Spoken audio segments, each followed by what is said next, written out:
You guys were thinking about moving back out to California? Oh my gosh, we would love to. But I mean, a couple of guys that I work out there with that are taking down some sub-2s. I mean, obviously, who wouldn't want a property there? So, but I mean, I think we'd like to be a couple different places. But obviously, Cali, with my husband being from San Diego, we'd love to be there. So it'd be awesome. Yeah. I can't. I mean, we're getting out of here, and I technically live in Utah because it's so crazy. I can't. I don't know why, but I just can't stand it out here. They told us. They said Gavin Newsom said no singing at Thanksgiving because people would get sick, and you aren't allowed to have a certain amount of people in your house. And that's kind of where I was just like, yeah. And how do they regulate that though? Yeah, how do they regulate that? I have no idea. No idea at all. So let's start off. Where are you going? I want to go to either Vegas or Houston. We thought about Utah, but that's just a little bit too much. So yeah, Vegas or Houston is looking like what it's going to be. Nice. I mean, if I'm living in California, like I want to live in like Malibu. I don't want to live in Fresno, you know? Yeah, exactly. Like, I want to live somewhere cool where it's fun and I'm around cool people. It is not that way at all over here. Yeah. So Houston would be, yeah. Let's start off with how you got started in real estate, because Kyle told me you actually did luxury real estate for a while. I had no idea. Yeah, so I started off teaching for some guy, and I entered into real estate during the short sale time. So yeah, so I did short sales, got really good at that, and started negotiating some of his deals. And at that point in time, I was like looking at his paychecks he was getting, and I was like, I need to start doing my own thing. Everybody's like, Rochelle, why are you still doing his deals? So anyways, I went and got my real estate license, and then I was a realtor for about 10 to 12 years and did the whole traditional side. So I did like, you know, 350, and then got a little bit bored with that. And then I thought, oh, I'll get into the luxury world. So I worked with Sotheby's for a little bit and did some. Oh, that's luxury. A big one. Yeah, and did some luxury real estate here out in Scottsdale. Paychecks were nice, but the people were very high maintenance, and you know what I mean? I just, at that point in time, I just kind of got sick of it, you know, just the demanding, and nobody really respects your schedule, and not really being able to be in control, because I was a mom and wife and all these different things. So I did that for a while, but I was always very interested in the investment side of it. And so that's when I transitioned into, you know, learning investment, wholesale, and all of this different stuff. So yeah, I was a realtor for a while before I stepped into the investment world. So why did you choose to go up to Sotheby's and all the luxury real estate? Just because I knew they had the marketing. When you're dealing with that type of client, your brokerage is really important. You know, your first impression, things like that. So I knew that if I wanted to have that type of client, I need to have a brokerage that did all of those different bells and whistles and all those different things. So I just did what I always do and walked in there and said, hey, you know, want to work with you guys, and did everything I needed to do. So that's kind of why I went over there, though, because I knew they had the presence that I needed for that type of client. And why did you choose to do luxury? Was it just the paychecks were bigger, and so you said this is the way to go? I want to do everything all the time. So I'm always like, you know, I did traditional, I get bored. And that's another reason why I got into the investment side, because it's never the same. The transactions are never the same. So after I had done residential for such a long time, I was just super bored. So I thought, okay, I wanted to deal with a different type of client, having to worry about like pre-qualifications and money, you know, lending and things like that. And so just to try it out and to see what that world was like. Of course, the paychecks were amazing, super, you know, like an upgrade. Yeah, absolutely. But then there's pros and cons with everything else. So it was definitely a full-time job, even more so dealing with that type of client, because they want that type of service, you know, and they're sometimes entitled a little bit. Some are nice. You get different, you know, people that are new to money and people from money. So I just wanted to try it out and see what it was like. That's awesome. And so I'm finally done sharing it into the freaking Facebook groups. This is Rochelle. She's my transaction coordinator. She handles transactions all across the country. Her company is now nationwide, handling Is it mainly creative finance? Is that you specialize in? Or is it? Yeah, that's our niche, but we can do anything, any type of real estate. Yeah. And she has saved our creative deals. Pretty much, I just have to ask Rochelle if anything's going to work. And happy birthday, by the way. Oh, thank you. She has been a godsend for us. And so you got started off in luxury. And then what did you do after luxury? And then why did you get back into real estate? And what's going on, Gerald? What's going on, Mike? What's going on, Matt? What's up, guys? Yeah, so like I was saying, I got into luxury and then I was a little bit bored with it. So are you asking me like how I got into the investment side? Is that what you're asking me? Yeah, because what'd you do in between, for one? Well, after I was done doing luxury real estate with Sotheby's, I decided to tap into like the director of operations and I went and worked for Keller Williams. So I went there, started off with a high performing team, and then step into that world of just kind of overseeing things. Like literally, that's what I'm telling you. Like I like to try, to see what I want to do. And I'm like, can I do this? And then someone would tell me, you can't do that. And I'd be like, well, okay, well now watch me do it. So I'm going to do it now. So I went and did that. And I felt like I had explored on every level of what traditional real estate was on management level and as far as being like a realtor myself. And I had just always had an inclination of wanting to get into the investment world, just knowing my personality of it being so different. There's no template. People ask me for templates all day long. Rochelle, show me a template for sub-2 or creative finance. And every deal is like a fingerprint. It's all so different. And with my personality, I knew that would be something where I could thrive, where I was always learning, where I wouldn't be bored. And so I set myself up and kind of prepared myself to be able to provide value to someone. And I knew a couple of the big players here in Arizona. So I just watched them and waited for the opportunity to be able to provide some value. And when that came, I jumped on it. And you still handle all Pace's transactions, right? Yes. Yeah. All Pace's. And do you handle most of the sub-2 groups as well? Or how does that work? Yeah, for the most part. So I, started off with sub-2 because of my boss Pace. And so anybody that wants to work with me in the sub-2 world, I'm available to them to be able to do that. And now that we've branched off with Constant Close and we have a team, we're able to handle the volume. But the neat thing about it is we can also take on any investor, nationwide. So, and I think sometimes that's what people don't understand is that we're not just there. I mean, that's where we branched off from, but we can help anybody nationwide. Yeah. And so you want to explain how elaborate the transaction is and how much you take off people's plates when you handle all the transaction coordination. Because like I pass it to you and it's over with. Like we have title bullshit issues that pop up that we just talk about and how we want to handle it. Right. But for the most part, you handle everything. Mm-hmm. And the best thing I've ever done. Yeah. I think that's a good question because a lot of people ask me that all the time. And it's, with you being a little bit more seasoned and knowing how to do like your purchase contracts and having your system, but we get into the transaction in the very beginning. So we can help people that are just new to the industry or people that are a little bit more well-versed. So you come to me when you have your agreed terms with your seller and I will help you structure that and put that onto a purchase contract, if you have your own purchase contract, whatever that looks like, and make sure that it's structured in a way as a form of protection for you as an investor. While we're doing that, like I was talking with Pace, it's more of a consult service where we can say, hey, this is what you want to do. From my experience, this is what we should do. So it's helping from the very beginning to draw up that purchase contract, obviously working with title companies, closing attorneys, and just like a couple of deals that we've done, self-performing some of those deals. So anything that a title company can do, I can do.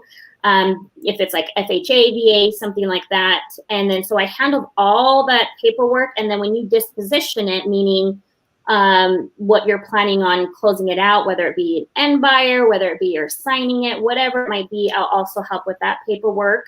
And then when we close the deal, depending on the type of deal that you're doing, you have to do things like servicing, like insurance or any, it can get very complex. And so I will walk you through the way that we do things and the best way that we found, insurance works, things like that. So it's really from the very beginning, even after close of escrow. So we just make sure that it's done the right way. That reminds me, we need to switch over the insurance on Lyle. I haven't done it yet. I got my notepad. Hold on. Oh my gosh, that could be bad. Yeah, we've had some crazy experiences in California, huh? It's been like, it has been wild. yeah. And so I think you're so big for new and and seasoned investors. Because even for new people, I remember when I did my first deal, I was like, what the fuck is escrow? And I like Googled it, asked on Facebook, and I just like got a document and I turned it in. Because even with the investor I worked with, he didn't show me how to open up escrow. And so I asked around, like, bro, what do I do to open up escrow? And that is worth every penny if you just pay you to handle it and handle the transactions, especially if someone's getting started off and they're doing creative finance. Because that's a lot more moving parts and a lot more liability going on. There really is. And I think there's a lot of things based upon experience that people don't even realize that they need to do, right? It's like so many different moving pieces. And I love that people want to take the action and learn how to do it on their own. But I always feel like it's beneficial for someone to at least have someone show them how to do it. And it's a one-on-one, like you get access to me. We talk about it. We change things up, you know? And so I think it's good for them to at least try it out to be able to see, you know, things you can take away for your business too, you know, things like that. So yeah. But so when someone is just getting started, what would you say the biggest mistake they usually make is contract-wise? I think the biggest mistake that people make when they're just starting out is really getting overwhelmed with the contracts. And I feel like they feel once they have a signed contract, like they're done. Like there's no room for editing it or for amending it. And I think people overthink the purchase contract. Are there different elements that people miss when it's in the brand new? Absolutely. But I think the most important thing is just not overthinking it, getting the seller under contract and realizing that you can amend things through the process. You're not stuck, you know? I think the most important thing is just getting the deal closed as far as like locking it down with the seller. So I think there's a lot of overthinking when it comes to that. And then I think just people, you know, not seeing the value of wanting to pay someone where that's their expertise. So I say that would be like the two things is one, to overthink it. And another thing is if you need help, like reach out, you know, ask the questions, you know, so you can set yourself up ways. So that's what I would do. Oh yeah. And the money is so worth it to me because of, for me, the liability issue when we're doing sub 2 and how much money you save me. The liability, the know-how, even, and then helping us find title companies has been huge out here. Like you have helped us find the title companies throughout California that have handled it. We found one, they were shitty, found another one, they were less shitty, you know, but at least you're there to help us find them because we had to go through a bunch just to do one deal. And we did one VA, one FHA, and then what's the other one? Another one that was regular that went pretty easily. And so when all that's happening, you work for Pace, how do you manage your schedule? Like you're handling 30 plus transactions a month. Yeah, I think right now I have probably about 65 that we're handling, which is crazy. But that's crazy. I know, but you know what? I've been talking about this with some of my colleagues. I honestly feel like being a mom has set me up so well in the business aspect, and I just don't feel like people understand. You know, I have 5 kids and things like that. Managing my schedule, I've been doing my whole life. And so people think, oh, it's just something I learned in business. No, I learned that in my personal life. And so I've also learned and been able to marry the two between my personal life and my business life to where I know that I have to have protected time. I know that I have to have a schedule and I know I have to abide by it. And I also got to set my boundaries so people understand, yes, I want to help everybody. Yes, I want to answer your questions. But at the same time, I have to stay to that schedule. So there are some things in my schedule that are non-negotiables that I'm, you know, whether it be like my family or something like that or a client, but it's a very structured schedule and getting through my to-do list every single day. You know, I mean, that's going to get easier as we're hiring people, but it's just really being able to plan your weeks out, plan your daily activities out, having that protected time. And it really sets me up for success. Otherwise, there's absolutely no way I could do it if I didn't abide by my schedule. So that's what I do. And how do you deal with people trying to eat your time and use you for free? Because I feel like that's another thing where people try and come at you and use you, but they don't want to pay your transaction fee. Like, how do you handle that Right. professionally and nicely? I've gotten better at it. Naturally, I am a woman and nurturer. Like all of those things, like I want to help everybody, and that is my personality.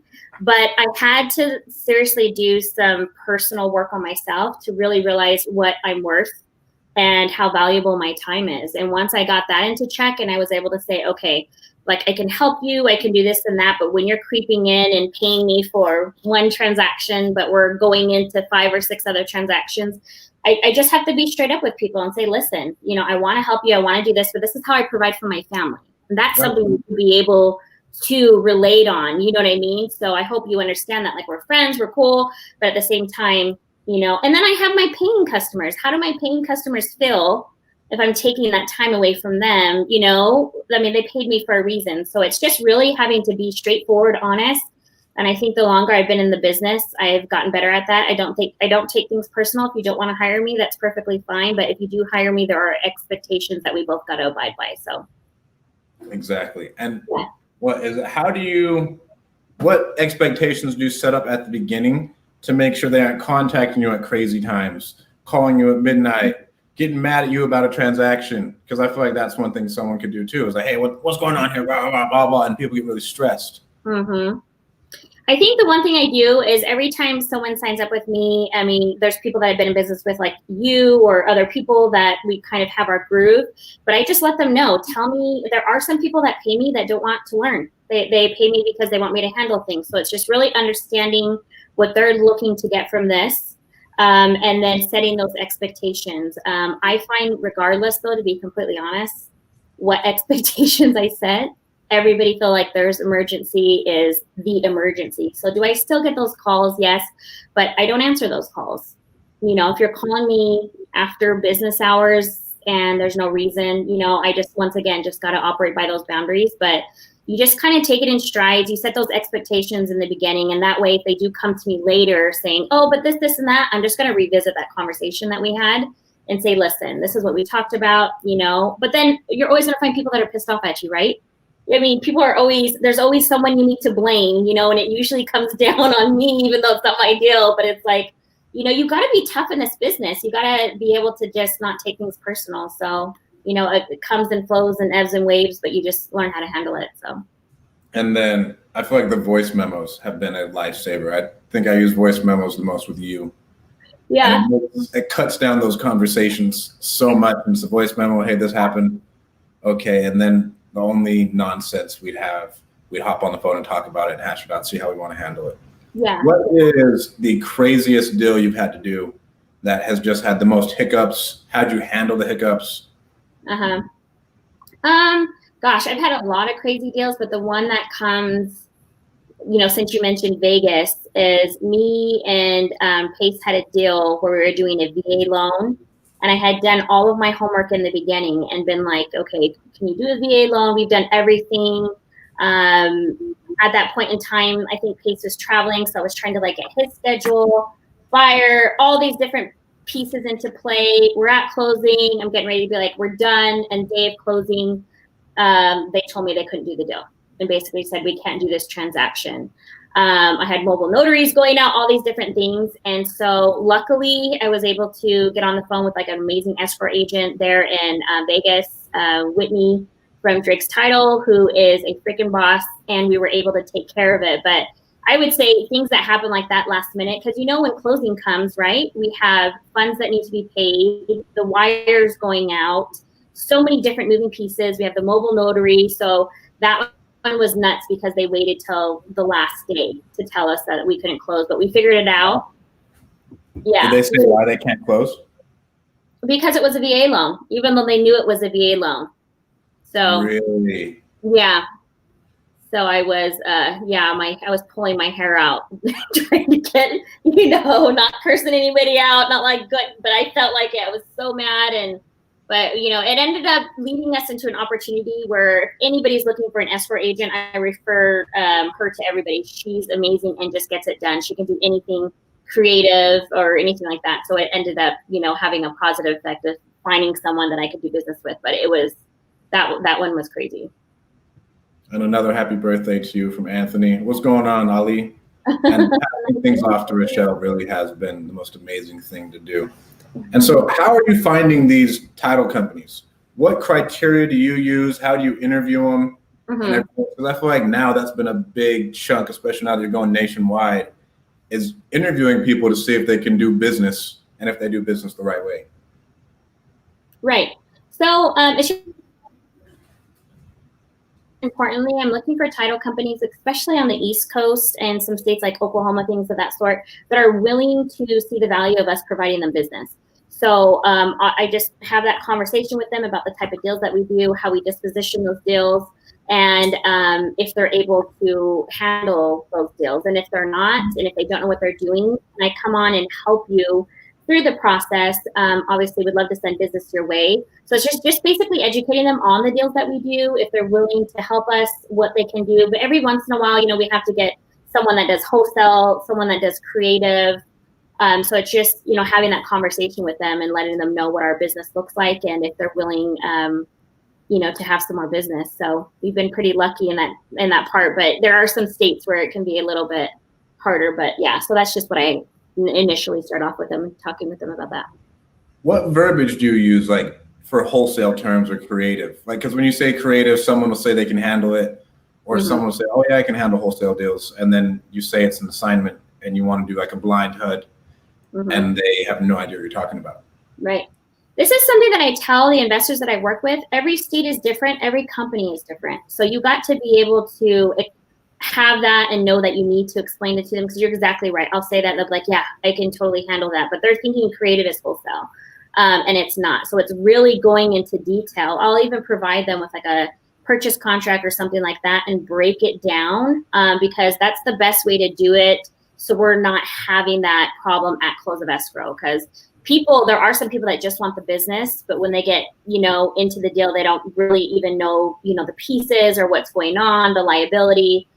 And so I guess that would be what it is actually showing them and walking them through it. And then being flexible enough to know that the verbiage changes per state that you're in. Like we use performance deeds here in Arizona. In other places, they use deed in lieu of foreclosure. In other places, it's, they don't call it an assignment. They call it, so it's just, I'm learning through the process, especially on the East Coast. But like I said, it's just having a business partner as far as a title company that's willing to be flexible, learn new things, as I have to be too when I'm learning, new things in the state also. And how are you setting expectations with the title company as we go into it? So they just know how our transactions are going and telling them, hey, this is what I want, and how you handle the pushback, like the one in Lemoore that we did, the amount of pushback that we got from that lady. How do you, and then do you do deals in Tennessee, Arkansas, and Mississippi? Yep, nationwide, 50 states. So with that one, with the Lemoore one, I think part of this business is also being able to read people a little bit. You got to kill some people with kindness, especially with that deal. We won't mention the escrow agent on that one, but, I had to treat her as the expert. Thank you. So, approach her that way to make things work out. So I think, that was a crazy deal, but, with the expectations, I let them know, we expect our prelims to be pulled, all these different things. We want to close on time. Who's my point of contact? What's your communication style like? That's really, really big, because we find a lot of title companies are overloaded and they're not really looking at your file until 3 days before close of escrow. Yep. So immediately, if I know I'm not getting an email weekly or at least every week and a half, I have to reach out and make sure that, we're staying on track. And then you learn through making mistakes with people that just can't get the deal done, and we move on and we find other business relationships that are willing to get it done on time. Of course, Ali. And what is the name of your company, Rochelle? Constant Close. Constant Close. And where can they find out about it? And we'll have this kind of in the middle so people know. Yeah, it's www.constantclose.com. Super simple.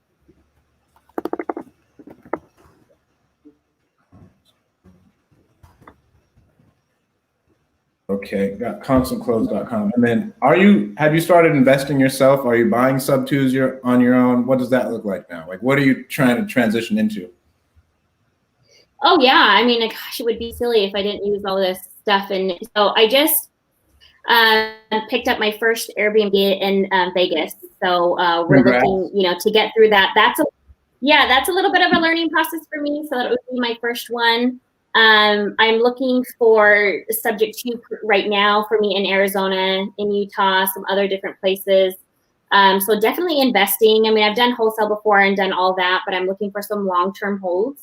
And so that is this year has been such a crazy year, but that's my goal going into next year, is to really lock down some properties, get this business running, be able to step back a little bit, you know, and that's kind of what I'm right now. And so where did you find your Airbnb in Vegas? Is it sub 2? What's going on with that? Yeah, so basically just through the connections that I've made, I had a guy call me up, a gentleman, his name's Don Austin, and said, hey, you know, I would love to work with you, like to go in half on this Airbnb. So I think just word of mouth and also being able to handle the transaction and everything like that. So I feel like that's been really nice to be able to just kind of, you know, get my name out there and people wanting to do business with me. So, and I thought it was a good way to do an Airbnb, right? Instead of, it's my first time doing it, I didn't want to go in and have all that risk on my own. And so we're able to go in together, have things, learn the process. Obviously, I reached out to, you know, Cody and Pace and all those people that are always a wealth of knowledge and help me out and give me their little tips and things like that. And so, but yeah, so that's how that deal came about. That is so cool. Yeah. And we'll take through the whole process one more time so people know the value that they're getting. Because I've heard people like, oh, I don't need a transaction coordinator, blah, blah, blah. Yeah. So talk about, like, let's say a normal sub 2 deal, what you handle for someone step by step, and you don't have to give away all your magic, but and how much you take off of their plate. Yeah. And how much time you save them, which I think is money, because if you're on the phone with the title company, you aren't talking to sellers. Right. Time, I don't even know how much time I spend on a deal, because it's all very complex throughout, you know, doing it every day with the deal. But it looks like from the very beginning of like sub 2 is really helping you in the beginning, make sure you have all the right information. So my job is, if you are a closer, if you're an investor and you like going out and getting deals, that's your superpower. Focus on that and let me handle the rest so that you can go out and close some more deals. So that's generally what I'm trying to do. So in the beginning, like I said, it's just helping you gather all that information, making sure you have the right numbers, making sure you have everything to disposition it, to close on it. So it's gathering all of that, and then your agreed terms that you have with the seller, I'll make some recommendations and I'll structure that all on a purchase contract to make sure that it's done the right way. Because we're in every state, there are some states that I do a lot of business in, so I know there are some different regulations and laws that we got to abide by. So I add that as value, saying, hey, I know you didn't know this, but we're probably going to need to draw this up on an actual real estate contract. So I'm going to provide, you know, different things like that. Drawing up the purchase contract and taking it literally step by step until we close, from the acquisition to the disposition, working with the title companies, all of their paperwork, all the attorney's paperwork, coordinating everything like that, and making sure that we close on time. And then in addition to that, everything that you need after closing. Do you need a servicing company? Do you need to set up insurance? You know, do you have an LLC open? You know, or do you have your S Corp under your LLC? So there's a lot of different value. Like I said, I really feel like it's more of a consult business than pushing papers around. And I feel like once you work with me, people realize, okay, now I get it. You know, now I understand. But that's basically what it looks like for a creative deal from start to finish. Well, that's so cool. Thank you so much. And where can people reach you the most, where you respond the most besides your website? I hope I spelled that right. Yeah. That would be the best place to reach me, because they do have my info there at the support. If you have any questions, you could also email me at sub2transactions at Gmail. That would be a place where I'm always on that email. You could reach me there. That would be a good place. And then you guys got to use her. Honestly, it's been a game changer for us, especially sub 2 wise, even wholesale wise. She can handle your contracts, handles talking to the title company, because again, most title companies don't look at your freaking file until 3 days before close. Yeah. And at least she can stay behind them and make sure your deal gets pushed through. Yeah, absolutely. All right. Thank you so much for coming on, Rochelle. Yeah, no problem.